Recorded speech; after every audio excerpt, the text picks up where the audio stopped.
அனைவருக்கும் வணக்கம். Option tricky trade channel மூலம் உங்களை சந்திப்பதில் மிக்க மகிழ்ச்சி அடைகிறேன். நான் உங்கள் சந்தோஷ். நம்ம இந்த வீடியோவில் பேங்க் நிஃப்டியோட சென்ற வாரம் எப்படி இருந்தது, அடுத்த வாரம் எந்த லெவலுக்குள்ளே இருக்க வாய்ப்பு அப்படிங்கிறத பார்க்க போகிறோம். இது பொதுவாக நம்மளுக்கு எந்த காரணிகளும் இல்லாமல் நியூஸ் பேஸ்டோ இண்டிகேட்டர்ஸோ சார்ட்டோ எதுவுமே இல்லாமல் எளிமையாக நம்ம ஃபஸ்ட்டு ஒரு அவுட்லுக் கொண்டு வரணும்.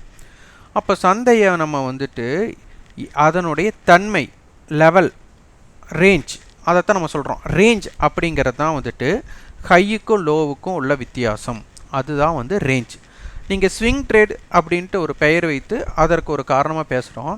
ஸ்விங் ட்ரேட் அப்படிங்கிறத ஒரு ஏற்றத்திற்கு ஒரு இறக்கம் எப்படி இருக்கும் அப்படிங்கிறது தான் ஸ்விங் ட்ரேட். இப்போ நீங்கள் ஒரு நூலில் ஒரு சின்ன கல்லை கட்டி அதை ஷேக் பண்ணிங்கன்னா அது எவ்வளோ தூரம் போயிட்டு வரும், முன்ன பின்ன நகரும். இதே நீங்கள் வேகமாக ஆட்டினா என்ன ஆகும்? அது வேகமாக பெரிய ஸ்விங்காக போகும். அதே நீங்கள் ஸ்லோவாக ஆட்டினா சின்ன ஸ்விங்காக இருக்கும். அதைத்தான் ஸ்விங் ட்ரேட் அப்படின்னு சொல்கிறாங்க. அப்போது ஒரு ஏற்றம் இறக்கத்திற்கு உண்டான தன்மை. ஒரு ஏற்றம் வருதுன்னா திருப்பி ஒரு ஸ்விங்கு கீழே இறங்கும், திருப்பி ஒரு ஏற்றம் ஆகும், திருப்பி ஒரு இறங்கும், திருப்பி ஏற்றம் ஆகும். அப்போது இந்த சின்ன கேப்பை மட்டும் பயன்படுத்தி செய்கிறவங்க தான் ஸ்விங் ட்ரேடு.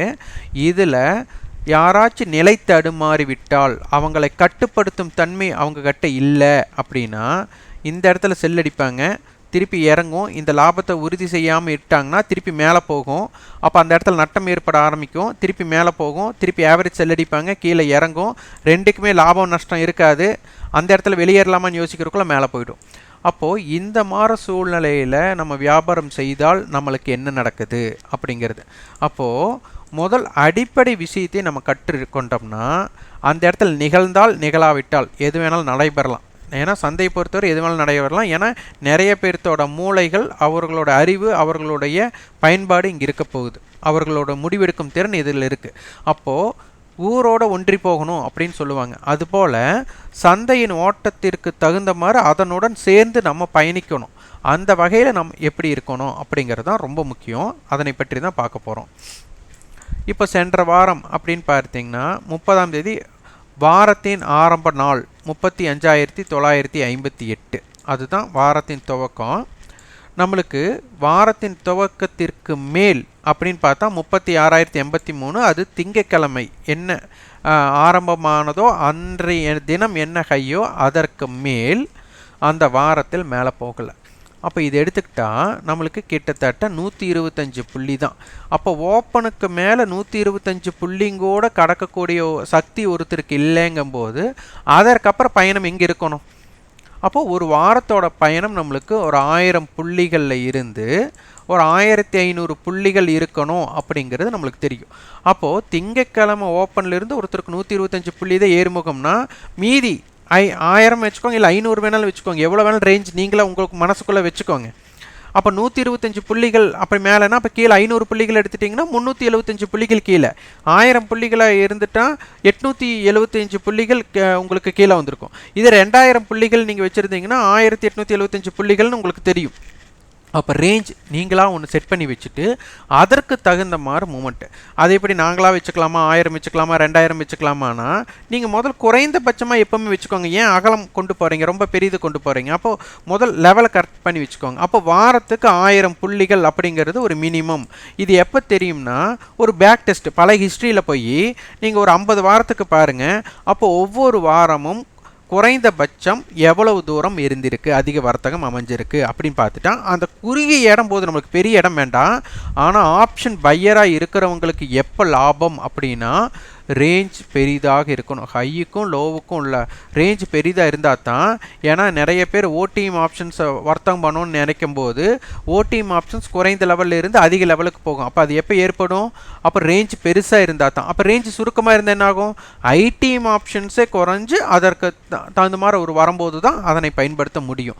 அப்போது ரேஞ்ச் பெருசாக இருந்ததுன்னா ஆப்ஷன் பையர்களுக்கு, ரேஞ்ச் சுருக்கமாக இருந்தால் அது ஆப்ஷன் ரைட்டர்களுக்கும் எப்படி இருந்தாலும் பயன்படும். ஆனால் எப்படி இருந்தாலும் ஆப்ஷன் ரைட்டர்ஸை எப்படி இருந்தாலும் பயன்பெற போகிறாங்க. அப்போ ஆப்ஷன் பையர் ஜெயிக்கணும்னா ஆப்ஷன் ரைட்டர்ஸோட தோல்வி தான் ஆப்ஷன் பையர்களுக்கு வெற்றியாக அமையும். அப்போ முதல் நம்மளுக்கு வாரத்தின் பயணம் 1000 புள்ளிகள், ஒரு தின பயணம் 500 புள்ளிகள். ஒரு தின பயணம் எப்படி 500 சொல்கிறீங்கன்னா, ஹைக்கு லோவுக்குள்ளே இங்கே வித்தியாசம் பார்த்தீங்கன்னா கிட்டத்தட்ட 350 புள்ளி 300 புள்ளிகள்னு வச்சுக்கலாம்.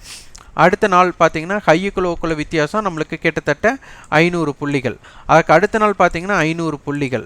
அதற்கு அடுத்த நாள் பார்த்தீங்கன்னா நம்மளுக்கு 300 புள்ளிகள். அதற்கு அடுத்த நாள் பார்த்தீங்கன்னா கிட்டத்தட்ட நம்மளுக்கு 700 to 800 புள்ளிகள் நம்மளுக்கு பயணமாக இருந்திருக்கு. அப்போது 500 புள்ளிகள் அப்படிங்கிறது நம்மளுக்கு தெரிஞ்சிச்சு. அப்போது ஒரு தினத்தோட ஆரம்பம் விலையிலிருந்து ஹைக்கு லோவுக்குள்ள வித்தியாசம் 500 புள்ளிகளை கொண்டு வரக்குண்டான வியாபாரம் செய்யக்கூடிய அடிப்படைக்கு நீங்கள் பார்த்தால் போதும். அப்போது நம்மளுக்கு வாரத்தின் ஆரம்பமான புள்ளிகளுக்கு மேல் செல்லாமல் அதற்கப்புறம் கீழே தான் சென்றிருக்கு. இது வந்து வாரத்தின் பயணம். அப்போ 908 புள்ளிகள். அப்போ ஒரு வாரத்துக்கு நம்மளுக்கு 1000 புள்ளிகள். அப்போ நம்மளுக்கு 125 புள்ளிகள்லாம் மீதியெல்லாம் எங்கே நடக்கணும்? அதற்கு கீழே தான் நடக்கணும். இது வந்து லாஜிக், அதாவது அடிப்படை. லாஜிக்காக ஒரு விஷயத்தை தான் நம்ம யோசிக்கணும். இப்போ நம்ம வந்து மாதத்தின் அடிப்படையில் பார்க்க போகிறோம். ஒரு மாதத்தில் பாருங்கள், மாதத்தின் ஓப்பன் 35,627. வாரத்தின் ஓப்பன் எவ்வளோ இருந்தது? 35,958 இருந்தது. மாதத்தின் ஓப்பன் 35,627. ஒரு மாதத்திலேயே ஓப்பன் ஆனதுக்கு மேலே 682 புள்ளி தான் போயிருக்காங்க. 36,309 தான் ஹையாக இருந்திருக்கு. அதற்கப்புறம் கீழே 33,001, மொத்தம் 3,308 புள்ளிகள். அப்போ 3,308 புள்ளிகள்னால் கிட்டத்தட்ட உங்களுக்கு 30 ஸ்ட்ரைக் உள்ளடக்கமாக இருந்திருக்கு. 33 ஸ்ட்ரைக். ஏன்னா 100 புள்ளிக்கு ஒரு ஸ்ட்ரைக்குனா 33 ஸ்ட்ரைக் இதுக்குள்ளே வியாபாரம் நடந்திருக்கும். அப்போ அந்த 33 ஸ்ட்ரைக்குள்ளே எப்படி போட்டிகள் நடந்தது அப்படிங்கிறதான் பார்க்க வேண்டும். அடுத்தது நம்மளுக்கு ஸ்பாட்டுக்கும் ஃபியூச்சருக்கும் ப்ரீமியத்தோட அடிப்படையில் தான் ப்ரீமியம் நம்மளுக்கு செட் ஆகும்னு தெரிஞ்சாச்சு. அப்போ இதில் 100 புள்ளிகள் ப்ரீமியம் இருக்குது. அதுக்கு அடுத்தது மிகைப்படுத்தின மதிப்பு பார்த்திங்கன்னா 24 இருக்குது. அதனால நம்மளுக்கு ரேஞ்ச் பெருசாகவும் இருக்கணும், ஒரு வேரியண்ட்டும் நல்லா இருக்கணும். அதற்கு தகுந்த மாதிரி பார்க்கணும். அப்போ ரேஞ்ச் சுருக்கம் இல்லை, ரேஞ்ச் பெருக்கமாக இருக்கிறதுக்குண்டான வாய்ப்பு இருந்தாச்சு. இங்கே அட்டவணையும் பார்க்கணும். அட்டவணையில் பார்த்தீங்கன்னா 36,000 கால், 35,500 புட், 35,000 புட்டு கொடுத்துருக்காங்க. இது மல்டிபிள் ஹெட்ஜுன்னு சொல்லுவாங்க. அதுக்கு அடுத்தது ஃபஸ்ட்டு 2 பேர்த்தோட போட்டி 35,500 புட்டும் 36,000 காலுக்கும் ஃபஸ்ட்டு போட்டி நடக்குது. அப்போ சந்தை 35,500க்கு கீழே முடிவுட்டுருக்குன்னா அவன் 36,000 காலை பீட் பண்ணியிருக்காங்கன்னு அர்த்தம். அப்போ 36,000 காலும் 35,500 புட்டும் சேரக்கூடிய இடம் அப்படின்னு எடுத்துக்கிட்டோம்னா 35,750. அப்போ சந்தை 35,750க்கு கீழே இருக்கிற வரை 36,000 காலுடைய விலைக்கு மேலே தான் இருக்கக்கூடிய வாய்ப்பு. அப்போ 36,000 கால் தோல்வி பெறாமல் 35,500 புட்டால் வெற்றி பெற முடியாது அப்படிங்கிற லாஜிக் நம்மளுக்கு தெரியணும்.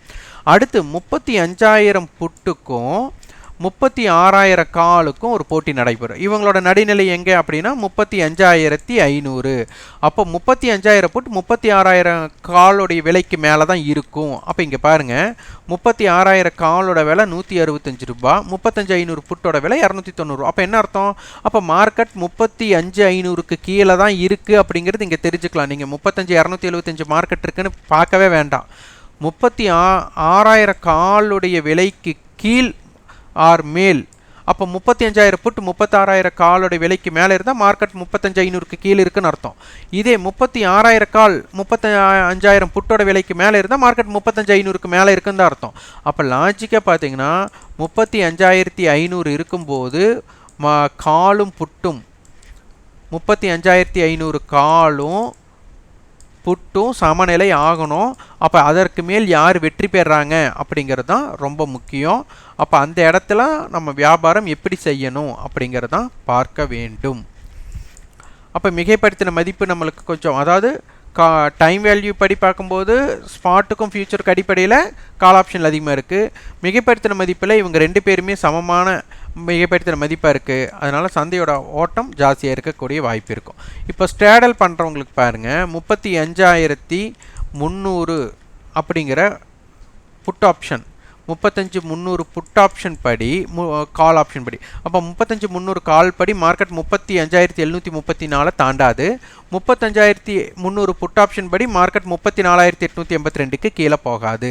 இவங்க 2 ப்ரீமியத்தையுமே ஒருத்தர் ரைட் பண்ணியிருக்காரு இல்லை பை பண்ணியிருக்காருன்னா, ரைட் பண்ணவங்களுக்கு 36,152க்கு மேலே போகக்கூடாது, அதுக்கு மேலே போச்சுன்னா நஷ்டம்.